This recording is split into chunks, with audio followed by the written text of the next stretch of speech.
예, 이재명의 봉하행으로 잡았습니다.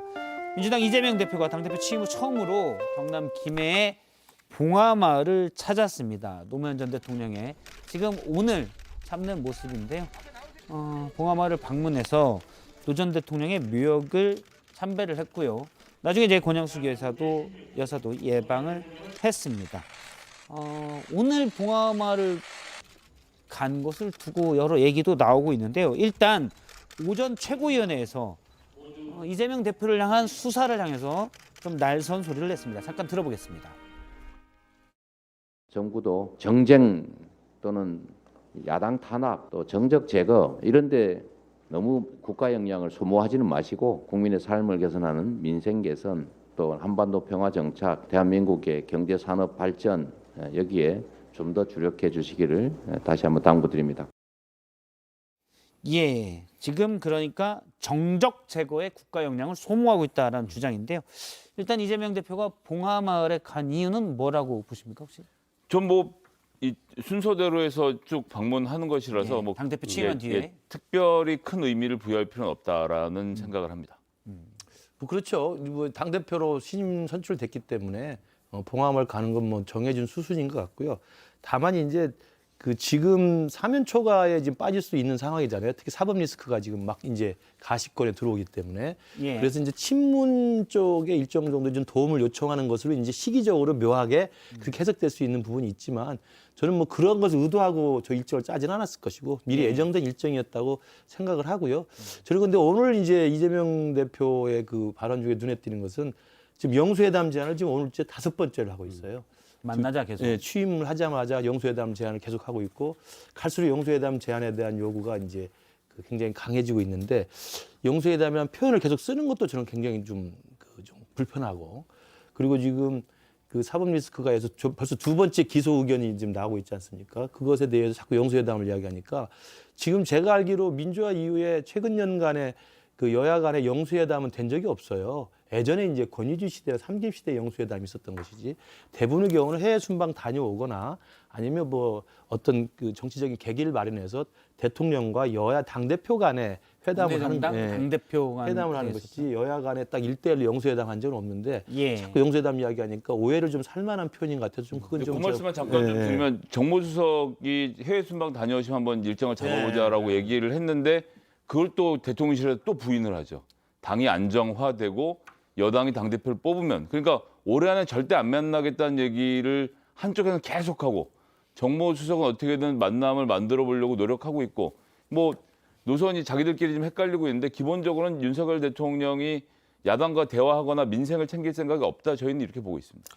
근데 이제 이게 뭐 아까 전에 봉하마을 간 거는 뭐 말씀대로 우리 차례대로 이렇게 최고위나 비대위가 꾸려지면은 이제 현장 비대위를 하게 되면서 그 큰 도시들을 갑니다. 뭐 이제 광주, 대전, 뭐 부산 이렇게 가면서 가다 보면 이제 당연히 광주 가면은 이제 5.18 묘역을 찾게 되고 또 부산 가게 되면 봉하마을 찾게 되고 뭐 이렇게 이제 하는 거라 뭐 큰 의미는 없는데 저는 이제 영수회담 뭐 물론 뭐 이제 그 영수회담한 표현이 뭐 적절하지 않다라고 뭐 이미 대통령실에서 설명을 했고 근데 아무튼 취지 자체는 좀 만나서 국가 지도자들이 뭔가 이 문제들을 같이 민생의 문제들을 풀자는 얘기고 그게 뭐 여당 당대표가 같이 한다고 해서 뭐 이재명 당대표가 둘만 만납시다. 그 사람 뺍시다. 이러지는 않을 것 같아요. 그래서 저는 구체적으로 그거를 좀 논의를 했으면 좋겠는데 말씀대로 결국은 여당의 당대표가 계속 비대위원으로서 이 명확하게 이제 입지가 없는 사람을 계속 만나면 뭐하냐 이런 식으로 스스로 지금 계속 미루고 있는 거거든요. 그래서 전 답답하죠. 이런 부분에 대해서는. 그러니까 일단 뭐 봉하마을 관련해 가지고는 사실 뭐 일반적으로 하시는 게 맞고요.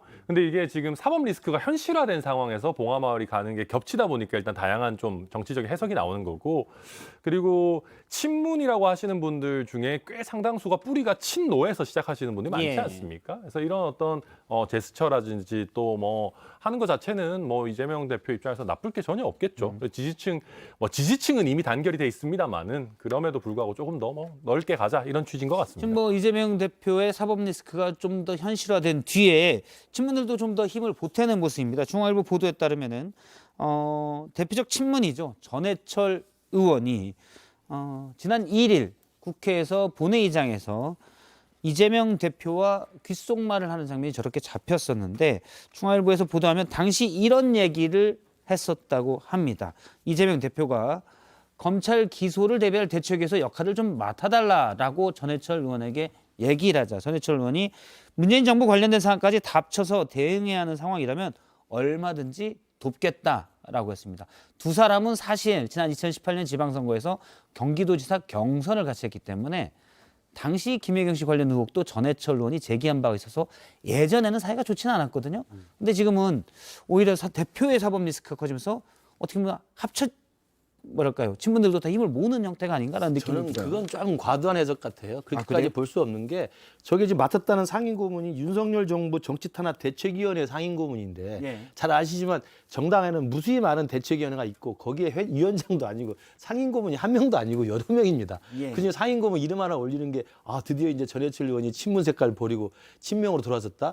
힘을 합쳤다고 보기에는 제가 볼 때 좀 견강부에 오늘 견강부란 말이 너무 많이 나오는데 예. 과도한 해석이에요. 과도하다. 근데 이제 대의원이 지금 72%가 이재명 대표를 찍었기 때문에 지금 당내에서 누가 비명이고 친명이고 따지는 것 자체가 저는 무의미하다고 봐요. 그러니까 그래서 전체 당원이 다 이재명만 지지한다 이런 얘기를 드리는 게 아니라 당의 당 대표가 뽑히고 상황이 정리가 됐으면 그 당 대표와 같이 당을 운영해 가는 거지 당 대표한테 충성하려고 예. 이런 일을 하는 것은 아니기 때문에 그냥 전 정상적으로 당이 굴러가고 있다고 봅니다. 그러니까 지금 뭐 이제 정치탄압 대책위원회도 만들고 민생경제 대책위원회도 만들고 여러 위원회들을 만들면서 뭐 이렇게 이제 뭐 계파 색깔이 없는 거죠. 당이 해야 될 일을 하는 것이고 예. 거기에 당연히 뭐 현역 의원들이 뭐 고루고루 참석하고 있는 거로 보여집니다.